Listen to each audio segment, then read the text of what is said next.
Hi everyone, welcome to AK education Tamil. இன்றைக்கி நம்ம என்ன பார்க்க போகிறோம் அப்படின்னா, ஃபஸி செட் தியரியில் ஆப்ரேஷன் ஆன ஃபஸி செட் டாப்பிக்கில் ஃபஸி காம்ப்ளிமெண்ட் அப்படின்னா என்னென்னு பார்க்க போகிறோம். அண்ட் அதுக்கு ரிலேட்டடாக இருக்கிற ஒரு தியரமும் இன்றைக்கி நம்ம பார்க்க போகிறோம். ஓகேவா? So first fuzzy complement அப்படின்னா என்னன்னு பாருங்க. Let's say denote a fuzzy complement of A. CA defined by a function C from closed interval 0,1 to closed interval 0,1 such that C of A of x which is equal to C A of x for all x belongs to capital X. ஓகேவா? So இந்த C நம்ம எப்போ வந்து fuzzy complement of A நம்ம சொல்லுவோம் அப்படின்னா, C be a function from closed interval 0,1 to closed interval 0,1 such that இந்த condition இருக்கணும். And then it satisfies the following axioms. So and axioms la enna paakala. First பாருங்க, axiom C1. So C of 0 which is equal to 1 and C of 1 equal to 0. C of 0 அப்படின்னா complement of 0 equal to 1 and complement of 1 equal to 0. So axiom C1 இதுதான், இது வந்து boundary condition. And axiom C2 அப்படிங்கிறது monotonicity. Monotonicity அப்படின்னா ஏதோ ரெண்டு element A, B அப்படின்ற ரெண்டு எலமெண்ட் க்ளோஸ்ட் இன்டர்வல் 0,1லேருந்து நம்ம எடுத்தோம் அப்படின்னா, if A வந்து less than or equal to B இருக்குது, A வந்து less than or equal to B இருந்தது அப்படின்னா அதோட காம்ப்ளிமெண்ட் எடுக்கும்போது இன்இக்வாலிட்டி சேஞ்ச் ஆகும். If A less than or equal to B இருந்தது அப்படின்னா, ஸோ போத் சைடும் காம்ப்ளிமெண்ட் எடுத்தோம் அப்படின்னா C of A which is greater than or equal to C of B இருக்கும். ஓகேவா? So Axiom C1 and C2 ரெண்டுமே satisfy ஆனாலே நம்ம என்ன சொல்லுவோம் அப்படின்னா, அந்த சியை வந்து ஒரு ஃபஸி காம்ப்ளிமெண்ட்னு சொல்லுவோம். ஸோ C1 C2 தான் நமக்கு important. Okay, C1 C2 are axiomatic skeleton. அடிஷ்னலாக நமக்கு இன்னும் ரெண்டு ஆக்சியம்ஸ் இருக்குது. அந்த ஆக்சியம்ஸ் மேபி சாட்டிஸ்ஃபை ஆகலாம் ஆர் ஆகாமல் கூட இருக்கலாம். ஆனால் நமக்கு C1 C2 ரெண்டுமே சாட்டிஸ்ஃபை ஆகிடுந்துச்சு அப்படின்னாலே இதை நம்ம என்ன சொல்லலாம் அப்படின்னா ஃபஸி காம்ப்ளிமெண்ட்னு சொல்லலாம். ஓகேவா? தேர்ட் ஆக்சியம் பாருங்கள், ஆக்சியம் C3. C வந்து ஒரு கண்டினியூஸ் ஃபங்க்ஷனாக இருக்கணும். ஆக்சியம் C3 என்ன? C வந்து ஒரு கண்டினியூஸ் ஃபங்க்ஷனாக இருக்கணும். அண்ட் C4 அப்படின்றது இன்வால்யூட்டிவ். இன்வால்யூட்டிவ் அப்படின்னா complement of complement. For example, இப்போ நான் வந்து A அப்படின்ற எலமெண்ட்டுக்கு காம்ப்ளிமெண்ட் எடுக்கிறேன் அப்படின்னா அதுக்கு மறுபடியும் நான் இன்னொரு காம்ப்ளிமெண்ட் எடுக்கிறேன், C of A which is equal to அதே எனக்கு A கிடைக்கணும். ஓகே, ஸோ இதுதான் என்ன சொல்லுவோம் அப்படின்னா இன்வால்யூட்டிவ் அப்படின்னு சொல்லுவோம். For all A belongs to closed interval 0,1. Okay, so இப்போ பார்த்த இந்த 4 ஆக்சியம்ஸுமே வந்து இண்டிபெண்ட் கிடையாது, ஒன்று டிபெண்ட் பண்ணி தான் இருக்கும். ஸோ அதுக்கு ரிலேட்டடான தியரம் இப்போ நம்ம பார்க்கலாம். தியரம் 3.1 பாருங்க, என்ன கொடுத்துருக்காங்க. Let a function C from closed interval 0,1 to closed interval 0,1 satisfies axiom C2 and C4, then C also satisfies axiom C1 and C3.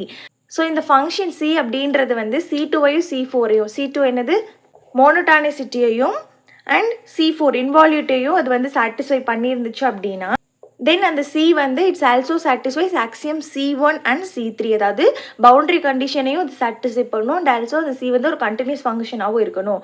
ஓகேவா? இதுதான் நம்ம இப்போ ப்ரூவ் பண்ண போகிறோம். ஸோ இது வந்து ஒன்றுக்கு ஒன்று டிபெண்ட் அப்படின்னு சொல்லிடுறதுக்கான ஒரு தியரம் தான். ஓகேவா? ஸோ மோர் ஓவர் C வந்து மஸ்ட் பி அ பைஜெக்டிவ் ஃபங்க்ஷனாக இருக்கணும். பைஜெக்டிவ் அப்படின்னா 1 to 1 இருக்கணும் அண்ட் ஆன் 2 இருக்கணும். ஓகேவா? ஸோ இப்போ இதுக்கான ப்ரூஃப் பார்க்கலாம். பாருங்கள், நமக்கு வந்து C வந்து என்னென்னு தெரியும் அப்படின்னா which is a function from close interval 0,1 to close interval 0,1. கரெக்டாக? ஸோ அப்போ அதோட ரேஞ்ச் என்ன இருக்கும் அப்படின்னா க்ளோஸ் இன்டர்வல் 0,1. ஓகே, இப்போ நம்ம 0க்கு காம்ப்ளிமெண்ட் எடுத்தோம் அப்படின்னா அது கண்டிப்பாக less than or equal to 1 தான் இருக்கும். 1 விட எக்ஸீட் ஆகி போக முடியாது. அதே மாதிரி காம்ப்ளிமெண்ட் ஆஃப் 1 எடுத்தோம் அப்படின்னாலும் அது வந்து 0 விட கிரேட்டர் தென்னாக தான் இருக்கும். அதுக்கு கீழே என்ன ஆகாது, போகாது. ஓகேவா? ஸோ இப்போ நம்ம என்ன எடுத்துக்கிட்டோம் அப்படின்னா ஆக்சியம் C2வும் C4வும் சாட்டிஸ்ஃபை ஆகுதுன்னு எடுத்துகிட்டு நம்ம என்ன ப்ரூவ் பண்ண போகிறோம், C1 C3 ப்ரூவ் பண்ண போகிறோம். ஓகே, ஸோ இப்போது பை ஆக்சியம் C2 என்னது மோனோடானிசிட்டி. A less than or equal to B இருந்தது அப்படின்னா C of A which is greater than or equal to C of B. இந்த கண்டிஷனை நம்ம இப்போ எடுத்துக்கலாம். ஓகேவா? ஸோ இப்போது C of 0 which is less than or equal to 1 இருக்கா. இப்போ போத் சைடு நம்ம காம்ப்ளிமெண்ட் எடுக்கிறோம். காம்ப்ளிமெண்ட் எடுத்தால் என்ன ஆகும், C of 0 which is less than or equal to 1. இது நம்ம எடுத்துக்கலாம். இப்போ பாருங்கள், இது வந்து ஆக்சியம் C2 படி என்ன A less than or equal to B இருந்ததுன்னா அதோட complement greater than or equal to மாறும். ஓகேவா? அப்போ இதோட காம்ப்ளிமெண்ட் என்ன ஆகும், C of 0 which is greater than or equal to C of 1 கிடைக்கும். கரெக்டாக? அண்ட் ஆல்சோ C4 நம்ம என்ன பார்த்தோம், இன்வால்யூட்டிவ்னு பார்த்தோமா. ஸோ C of A நம்ம போட்டோம் அப்படின்னா என்ன கிடைக்கும், ஏன்னு கிடைக்குமா. இங்கே பாருங்கள், C of 0ன்னு இருக்குது. அப்போ நமக்கு அதோட வேல்யூ என்ன கிடைக்கும், 0 which is greater than or equal to C of 1. Okay, and நமக்கு என்ன கிடைச்சிருக்கு அப்படின்னா 0 which is greater than or equal to C of 1 கிடைச்சிருக்கு. அண்ட் ஆல்சோ நமக்கு என்ன தெரியும்னா C of 1 which is greater than or equal to 0. கரெக்டாக? அப்போது C of 1 lies between 0ல இருக்குது கரெக்டாக. அப்போ வந்து C of 1 வந்து which is equal to 0. So C of 1ஓட வேல்யூ நமக்கு 0ன்னு கிடச்சிருக்கு. ஸோ 1க்கு காம்ப்ளிமெண்ட் எடுத்தோம்னா நமக்கு வேல்யூ 0ன்னு கிடைக்குது. இப்போ நம்ம பவுண்டரி கண்டிஷன் ப்ரூவ் பண்ணுறதுக்கு என்ன ப்ரூவ் பண்ணணும்? C of 0 is equal to 1ன்னு சொல்லிட்டா நம்ம C1 வந்து ப்ரூவ் பண்ணிடலாம். ஓகேவா? அண்ட் அகெயின் இப்போ என்ன பண்ண போகிறோம் அப்படின்னா ஆக்சியம் C4 எடுத்துக்கிறோம். ஸோ இந்த ரெண்டு சைடுமே நம்ம என்ன பண்ண போகிறோம் அப்படின்னா காம்ப்ளிமெண்ட் எடுக்க போகிறோம். So C of 1 which is equal to C of 0. And also நமக்கு C4 படி ஆக்சியம் C4 படி என்ன தெரியும்? C of 1 அப்படின்னா 1 and C of 0 is equal to 1. ஓகேவா? ஸோ நமக்கு ரெண்டு கண்டிஷனுமே கிடச்சிருச்சு. என்ன? C of 1 is equal to 0 and C of 0 is equal to 1ன்னு கிடச்சிருக்கு. ஸோ நமக்கு ஆக்சியம் C1 வந்து சாட்டிஸ்ஃபை ஆகிடுச்சு. ஓகே, இன்னும் நம்ம என்னென்ன ப்ரூவ் பண்ணணும் அப்படின்னா C வந்து ஒரு பைஜெக்டிவ் ஃபங்க்ஷன் ப்ரூவ் பண்ணணும். அண்ட் இன்னொன்று C வந்து இஸ் அ கண்டினியூஸ் ஃபங்க்ஷன் அப்படின்னு சொல்லி நம்ம ப்ரூவ் பண்ணணும். ஓகே, ஸோ இப்போ என்ன பண்ணலாம் அப்படின்னா C வந்து ஒரு பைஜெக்டிவ் ஃபங்க்ஷன் அப்படின்னு சொல்லி நம்ம இப்போ ப்ரூவ் பண்ண போகிறோம். For all A belongs to closed interval 0,1. Closed interval 0,1லேருந்து எந்த எலமெண்ட் A எடுத்தாலும் the Rx is B. So டொமைனில் ஏன்ற எலமெண்ட் எடுத்தோம் அப்படின்னா கண்டிப்பாக அதோட மேப்பிங் கோடொமைனில் ஒரு எலமெண்ட் B எக்ஸிஸ்ட் ஆகும் which is equal to C of A. அது எதில் இருக்கும் அப்படின்னா க்ளோஸ் இன்டர்வல் 0,1ல் தான் இருக்கும். ஏன் அப்படின்னா C வந்து from close interval 0,1 to closed interval 0,1. So எந்த ஒரு எலமெண்ட் A நம்ம இதுலேருந்து எடுத்தாலும் அதுக்கு கரஸ்பாண்டிங்காக நமக்கு கோடொமைனில் B அப்படின்ற ஒரு எலமெண்ட் இருக்கும். சச் தட் அந்த B எப்படி இருக்கும்னா C of A அப்படின்னு சொல்லி இருக்கும். ஓகேவா? ஸோ இப்போ இது போத் சைடு நம்ம காம்ப்ளிமெண்ட் எடுத்தோன்னா என்ன கிடைக்கும்? C of B which is equal to C of Aன்னு கிடைக்கும் which is equal to A. Okay, so நமக்கு என்ன கிடச்சிருச்சு அப்படின்னா C of B is equal to Aன்னு கிடச்சிருச்சு. கரெக்டாக? ஸோ வந்து நமக்கு இது வந்து ஆன் டு ஃபங்க்ஷன் அப்படின்னு கிடச்சிருச்சு. ஓகே, C of B நம்ம எடுத்தோம் அப்படின்னா அதுக்கு ப்ரீ இமேஜ் வந்து டொமைனில் இருக்குது அப்படின்னு கிடச்சிருச்சு. ஸோ எல்லா கோடொமைனில் இருக்கிற எல்லா எலமெண்ட்டுக்குமே ப்ரீ இமேஜ் எக்ஸிஸ்ட் ஆயிருந்துச்சு அப்படின்னா அது நம்ம என்ன சொல்லுவோம்? ஆன் டு ஃபங்க்ஷன் சொல்லுவோம். ஹென்ஸ் C வந்து ஒரு ஆன் டு ஃபங்க்ஷன். இப்போ என்ன சொன்னால் போதும் அப்படின்னா 1 to 1 சொன்னால் மட்டும் போதும். அப்போ இது என்ன சொல்லிடலாம்? C வந்து ஒரு பைஜெக்டிவ் ஃபங்க்ஷன் சொல்லிடலாம்.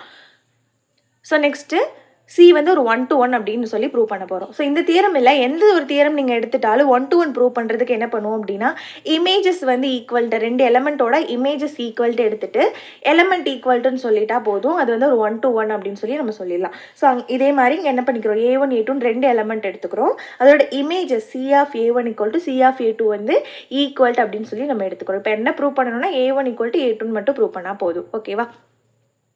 ஸோ இப்போது போத் சைடு நம்ம என்ன பண்ணிக்கலாம்? காம்ப்ளிமெண்ட் எடுத்துக்கலாம். காம்ப்ளிமெண்ட் எடுத்தோன்னா என்ன கிடைக்கும்? C of A1 which is equal to C of A2. Already நம்ம என்ன எடுத்திருக்கோம்? C4 வந்து சாட்டிஸ்ஃபை ஆகுதுன்னு எடுத்திருக்கோம். C4 வந்து C of A which is equal to A. கரெக்டாக? ஸோ இங்கே Aக்கு பதில் A1 இருக்குது. அப்போது இங்கே என்ன வந்துடும்? C of A1 equal to A1. அதே மாதிரி C of A2 equal to A2. So நமக்கு லாஸ்ட் என்ன கிடச்சிரும் அப்படின்னா A1 equal to A2 அப்படின்னு சொல்லி நமக்கு கிடச்சிரும். ஸோ வந்து நம்ம இமேஜஸ் வந்து ஈக்குவல்னு எடுத்தோம், நமக்கு எலமெண்ட்ஸ் வந்து ஈக்குவல்னு கிடச்சிருச்சு. அப்போ C வந்து ஒரு 1 to 1 ஃபங்க்ஷன் கூட. அண்ட் ஆல்ரெடி நம்ம என்ன ப்ரூவ் பண்ணோம்? அது ஒரு ஆன் டு ஃபங்க்ஷன். ஹென்ஸ் நம்ம என்ன சொல்லிடலாம் அப்படின்னா C வந்து ஒரு பைஜெக்டிவ் ஃபங்க்ஷன் அப்படின்னு சொல்லிடலாம். ஓகே, நெக்ஸ்ட்டு C வந்து ஒரு கண்டினியூஸ் ஃபங்க்ஷன் அப்படின்னு சொல்லி ப்ரூவ் பண்ணணும். சப்போஸ் இது கான்ட்ரடிக்ஷன் கொண்டு வரதுக்காக suppose C has a discontinuity at A0. A0ன்ற பாயிண்ட்டில் டிஸ்கண்டினியூட்டி இருக்குது அப்படின்னு சொல்லி நம்ம எடுத்துக்கிறோம். ஸோ இதுலேருந்து என்ன கிடைக்கும் அப்படின்னா கான்ட்ரடிக்ஷன் கிடைக்கும். அதுபடி நம்ம என்ன சொல்லிடலாம்? நம்ம அசம்ஷன் வந்து ராங். C வந்து ஒரு கண்டினியூஸ் ஃபங்க்ஷன் அப்படின்னு சொல்லிடலாம். ஓகேவா? ஸோ இப்போ டிஸ்கண்டினியூ ஆகுது அப்படின்னு சொல்லி நம்ம எடுத்துக்கிறோம். எந்த பாயிண்ட்டில் அப்படின்னா A0 அப்படின்ற பாயிண்ட்டில் டிஸ்கண்டினியூ ஆகுது அப்படின்னு சொல்லி எடுத்துக்கிறோம். அப்போ கண்டிப்பாக நமக்கு என்ன எக்ஸிஸ்ட் ஆகும் அப்படின்னா B0 equal to limit A tends to A0 C of A which is greater than or equal to C of A0. இந்த இமேஜில் பார்த்தா தெரியும். ஸோ இங்கே பாருங்கள் க்ளோஸ் இன்டர்வல் 0,1 அதே மாதிரி C of Aயும் க்ளோஸ் இன்டர்வல் 0,1 நம்ம எடுத்திருக்கோம். இப்போது நமக்கு A0 அப்படின்ற பாயிண்ட்டில் டிஸ்கண்டினியூ ஆகுதுன்னு சொல்லி தான் நம்ம எடுத்திருக்கோம். A0 அப்படின்ற பாயிண்ட்டில் நமக்கு டிஸ்கண்டினியூ எக்ஸிஸ்ட் ஆகுது. கரெக்டாக? ஸோ அப்போ என்ன ஆகும் அப்படின்னா நமக்கு மேப்பிங் இந்த மாதிரி டிஸ்கண்டினியூட்டிவாக எக்ஸிஸ்ட் ஆகும். ஸோ இந்த மாதிரி எக்ஸிஸ்ட் ஆயிடுச்சு அப்படின்னா கண்டிப்பாக B1 அப்படின்ற ஒரு எலமெண்ட் வந்து எக்ஸிஸ்ட் ஆகும். அதே க்ளோஸ் இன்டர்வல் 0,1ல் அது எப்படி இருக்கும் அப்படின்னா B0 which is greater than B1 which is greater than C of A0 அப்படின்னு சொல்லி கிடைக்கும். ஸோ இந்த C of A0க்கும் B0க்கும் நடுவில் ஏதோ ஒரு எலமெண்ட் B1 வந்து எக்ஸிஸ்ட் ஆகும். இங்கே பாருங்கள். So B0 and C of A0. So இதுக்கு நடுவில் B1 அப்படின்ற ஒரு எலமெண்ட் வந்து டிஸ்கண்டினியூ ஆகுது இந்த இடத்துல. ஸோ நம்ம சி வந்து ஒரு பைஜெக்டிவ் ஃபங்க்ஷன் எடுத்திருக்கோம். ஸோ அப்போ என்ன கிடைக்கணும் அப்படின்னா, இந்த B1க்கு சி ஆஃப் B1 நம்ம எடுத்தோம் அப்படின்னா நமக்கு A1 கரஸ்பாண்டிங்காக அதுக்கு ப்ரீ இமேஜ் ஒன்று இருக்கணும், கரெக்டாக? பட் இங்கே பாருங்கள் B1, இங்கே B0 எடுத்தீங்க அப்படின்னா அதுக்கு கரஸ்பாண்டிங்காக நமக்கு A0 இருக்குது. பட் இந்த டிஸ்கண்டினியூட்டி ஆன பாயிண்ட், இந்த B1 அப்படின்ற பாயிண்ட்டில் நமக்கு கரஸ்பாண்டிங்காக இங்கே எந்த ஒரு A1மே கிடையாது, கரெக்டாக? ஸோ அப்போ இந்த பாயிண்ட் நமக்கு கான்ட்ராடிக்ஷன் ஆகுது. என்ன கான்ட்ராடிக்ஷன் பண்ணுது? நம்ம சி வந்து ஒரு பைஜெக்டிவ் ஃபங்க்ஷன், அதாவது ஆன் டு ஃபங்க்ஷன் கிடையாது அப்படின்னு சொல்லி நமக்கு இந்த இடத்துல ஒரு கான்ட்ராடிக்ஷன் கிடைக்குது. அதனால நம்ம எடுத்துக்கிட்ட அசம்ஷன் வந்து தப்பு. நம்ம என்ன அசம்ஷன் எடுத்துட்டோம், ஏதோ ஒரு பாயிண்ட் A0ல வந்து டிஸ்கண்டினியூ ஆகுது அப்படின்னு சொல்லி எடுத்துட்டோம் இல்லையா, அந்த அசம்ஷன் வந்து ராங். ஹென்ஸ் சி வந்து ஒரு கண்டினியூஸ் ஃபங்க்ஷன். ஓகேவா? ஸோ சி வந்து ஒரு கண்டினியூஸ் ஃபங்க்ஷன். இது ஆக்சியம் C3. ஓகே, ஸோ நம்ம என்ன எடுத்துக்கிட்டோம், இந்த சி வந்து ஆக்சியம் C2 அண்ட் C4 வந்து சாட்டிஸ்ஃபை பண்ணுது. அப்படி சாட்டிஸ்ஃபை பண்ணிச்சு அப்படின்னா then C also satisfies axiom C1 and C3யும் சாட்டிஸ்ஃபை பண்ணும் அப்படின்னு சொல்லி எடுத்துக்கிட்டோம். அண்ட் ஆல்சோ சி வந்து ஒரு பைஜெக்டிவ் ஃபங்க்ஷன் சொல்லி ப்ரூவ் பண்ணிட்டோம். ஸோ இந்த தியரம் எதுக்கு நம்ம யூஸ் பண்ணுறோம் அப்படின்னா, இந்த கண்டிஷனில் பார்த்தோம் இல்லையா, அந்த 4 ஆக்சியமும் ஒன்றுக்கு ஒன்று டிபெண்ட் ஆகி இருக்கும். ஓகேவா? ஸோ அதை ப்ரூவ் பண்ணுறதுக்கு தான் நம்ம இந்த தியரம் வந்து யூஸ் பண்ணுறோம். ஓகே, ஐ ஹோப் இந்த வீடியோ உங்களுக்கு ஹெல்ப்ஃபுல்லாக இருக்கும்னு நினைக்கிறேன். அப்படி ஹெல்ப்ஃபுல்லாக இருந்துச்சு அப்படின்னா மறக்காமல் இந்த வீடியோக்கு ஒரு லைக் பண்ணிவிட்டு நம்மளோட சேனலை சப்ஸ்கிரைப் பண்ணி வச்சுக்கோங்க. தேங்க்ஸ் ஃபார் வாட்சிங்.